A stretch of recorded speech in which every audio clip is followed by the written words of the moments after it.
Okay, so obviously I did something right with the last Hot Wheels video because I got a lot of subs from that. So, due to popular demand, it's time to make a part 2, pandering. Hope you guys all stick around to the end of the video because this is why Hot Wheels Acceleracers doesn't make any sense.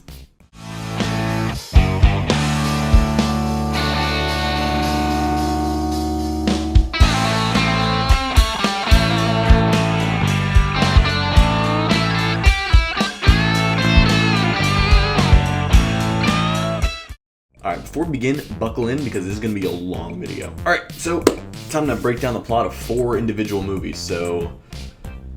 oh boy. Alright, so it's 2 years after the World Race. For some reason, the main characters of the last movie stuck together and joined 2 racing teams, the Teku and the Metal Maniacs. These two got a big rivalry against each other, mostly because the Teku leader Nolo Pissarro thinks that the Maniac leader Torque Maddox killed his brother Tone. There's a street race, Nolo tries to kill Torque, Marky, the name is wild, causes them both to crash until he almost hits Gig, who invites him to the Acceleracers to meet up with Dr. Tesla, as well as Lonnie and Kadeem. Both the teams learn that Galorem is back and stole the Wheel of Power. They all juice up with Nitrox, enter the Storm Realm, Kadeem straight up dies, supposedly. They make new cars and keep entering the realms to win these things called Acceleracers, which basically give your car superpowers. Along the line, there's a special race team called the Silencers discovered, who studies people and drones while winning a bunch of Acceleracers. In the Junk Realm, Marky gets knocked out and picked up by the drones. Kurt tries to get Tesla to let him go after him, but Tesla and Lonnie reveal that they lost a bunch of other drivers before, including Banshee, #RedBanshee. The Teku and the Metal Maniacs come together to rescue him, but Vert chickens out and stays behind. The drivers infiltrate the drones HQ, but the drones attack the Acceladrome. Vert goes and races against Galorem, who has all the Acceleracers. The other drivers rescue Marky and go back to the Acceladrome while Vert crashes into Galorem so she can't reach the portal. And Acceleron goes to meet them, tells them that while Galorem was there first, she cheated by using the Acceleracers. Makes Vert, who didn't win a single race, an Acceleracer. He goes back to the Acceladrome, helps the drivers escape, the Acceladrome blows up, Vert goes through the portal again, ends up in the Silencers HQ, realizes his dad is the Silencers leader, and then it cuts off. We're never getting another movie. Anyone who says we are is 100% lying, so just don't believe them. That's as short as I can consolidate the plot. I know it's vague, but I'm trying to fit 4 hours of content in about 30 seconds, or 2 minutes. I just looked at the timer.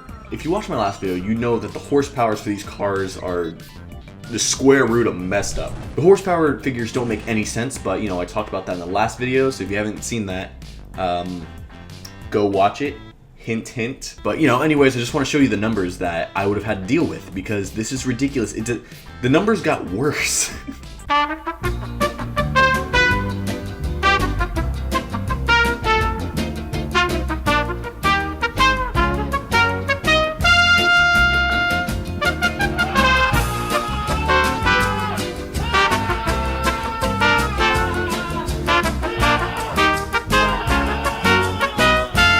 I'm not going to be doing that math again. But there is new stuff for the cars that I'm not going to glaze over this time. So buckle in because there's a lot. First off, there's the shocks. They're the little springy thingies behind the wheels. What shocks do is they absorb bumps in the road, ensuring a smoother ride. However, with performance cars, they're a lot stiffer, which increases handling. For the cars of the Teku and the Metal Maniacs, they are also going to make the car sit low to the ground, which increases airflow, allowing the cars to reach 300 miles per hour.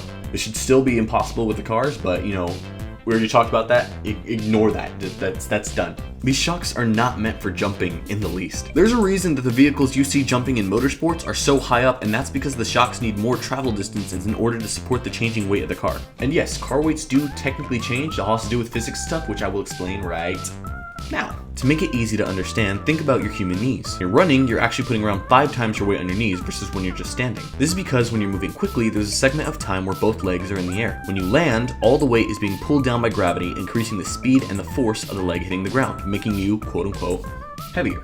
You can test this by jumping up and down on an analog scale. Briefly, your landing weight should be much heavier than your actual weight. Now, how does this relate to cars? Well, I'm glad you asked all 3 people that watch my videos. Shocks are basically the car's version of knees. If the car comes down too quickly, those shocks will pop, sending springs and steering components everywhere, which means the jump from the water realm will more than likely destroy any cars that are built for speed records.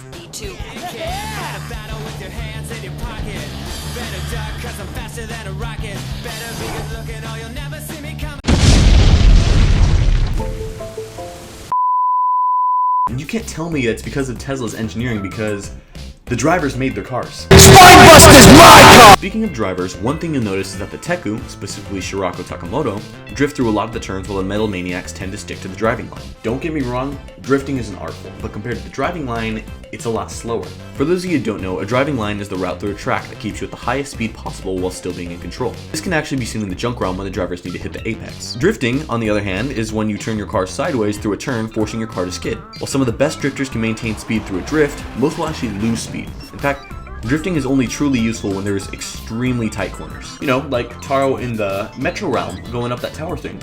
Except he didn't drift at all. What I'm trying to say is that if you find yourself behind Scirocco, you really need to think about your driving skills because that dude is facing sideways more than he is facing forward. Fun fact and off topic, Scirocco is actually a dish in Japan made of fish semen. This is actually the second character in the Hot Wheels series that has a name with a very inappropriate double meaning. The other one is Skeet. Oh, they did not think that through. Another thing that doesn't make any sense is the boosters in the Acceleracers. How do they work? The drivers obviously can't hold the pedal down through them because the rotation of the wheels would quickly outpace the revs of the engine. Remember, in Ignition, these are all street cars which have no way of reaching 300 miles per hour without nitrox, minus the cars from the World Race. Even if they put it in their highest gear, I can imagine that it would be way past the red line, leading to a lot of broken engines. The way I'd expect this to work is that the drivers need to hold the clutch in all throughout the Accelerom's track, disengaging the transmission from the wheels making power. Then, landing in the realm and trying to rev match until you're at a speed that your vehicle can maintain. This would be incredibly difficult for any professional driver, let alone a group of street racers that don't have cars that can come even close to 300 miles per hour. Yet, throughout any of the scenes, we still hear the engines roaring as they're going through the Accelerome.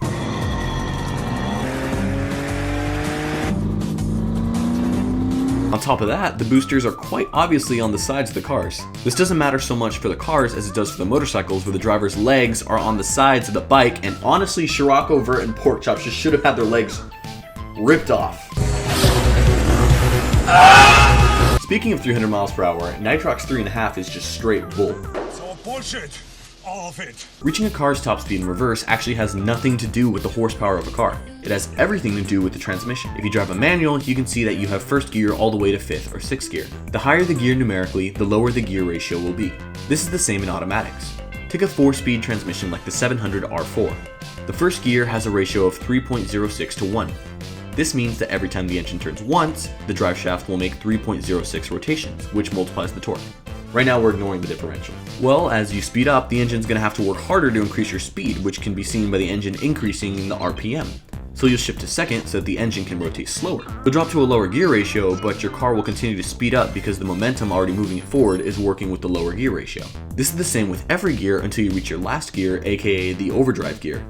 On this transmission, that overdrive gear ratio will be roughly 0.70 to 1, meaning that with every full rotation of the engine, the drive shaft will rotate 0.7 times. And this is a very basic way of explaining how your car maintains top speed. The problem with Taro going 300 miles per hour in reverse is that no transmission has just as many reverse gears as it does forward gears. This is because no car really needs to go backwards at 150 miles an hour. Car companies opt to make a single reverse gear, maybe 2, and if you try to reach 300 miles per hour, you're going to cause your engine to exceed your red line, and it's just going to cause your engine to blow up. I'm out.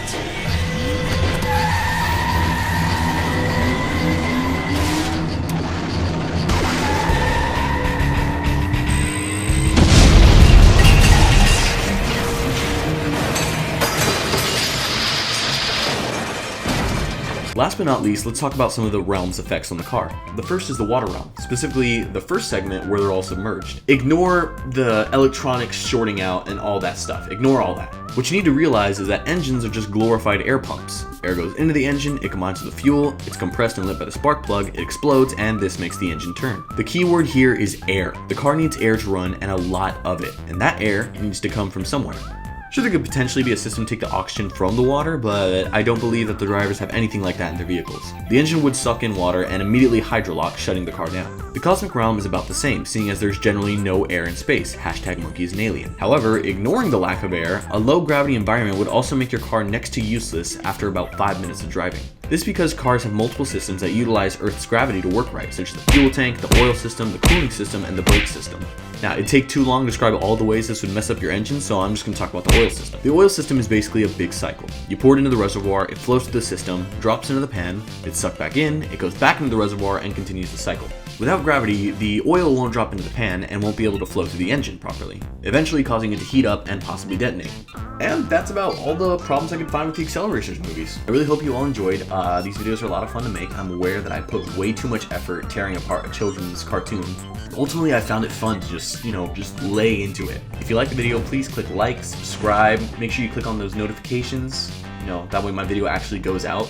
YouTube's notifications never really worked well. I really want to reach 100 subscribers by the end of the year. If I somehow reach 200, I'll shave my beard off. That's not gonna happen. Comment down below if there's anything you want explained, or if you just like the video. Comments help me out a lot. I love reading them. I love replying to all of you. So yeah, I hope you all have a great day. Thank you so much for watching Spoilers. Peace.